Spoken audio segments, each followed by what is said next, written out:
अस्सलाम वालेकुम, कैसे हैं आप सब। उम्मीद करती हूँ आप लोग सब खैरियत से होंगे। आज की रेमेडी फटी एड़ियाँ। सर्द मौसम में फटी एड़ियों से हर बंदा परेशान है। अब जानिए मोमबत्ती से फटी एड़ियों को नरम और मुलायम बनाने का आसान तरीका।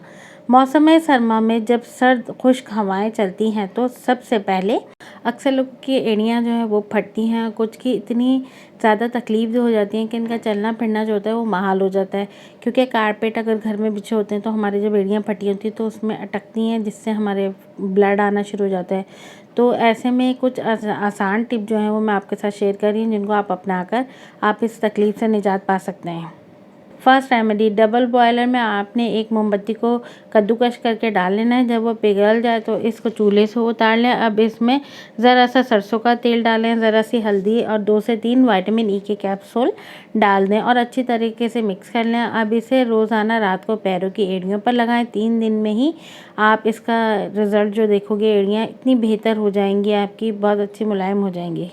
सेकंड रेमेडी, कुछ लोग घरों में हाथ धोने के लिए रेड साबुन इस्तेमाल करते हैं। आप ये रेड साबुन को आधी टिक्की क्रश कर लें, फिर इसमें 2 मिलीलीटर ग्लिसरीन मिलाकर हाथों से गूंथकर पेस्ट सा बना लें। रोज़ाना रात को सोने से पहले ये पेस्ट फटी हुई एड़ियों पर लगाएं। इस पेस्ट के रोज़ाना इस्तेमाल से एड़ियाँ ना सिर्फ नरम और मुलायम हो जाएंगी बल्कि इनकी रंगत भी गुलाबी हो जाएगी। रेमेडी कैसी लगी कमेंट करके ज़रूर बताया करें। नेक्स्ट रेमेडी में मैं आपको क्या बताऊँ वो भी कमेंट करें। मिलेंगे नेक्स्ट वीडियो में। अल्लाह हाफ़िज़।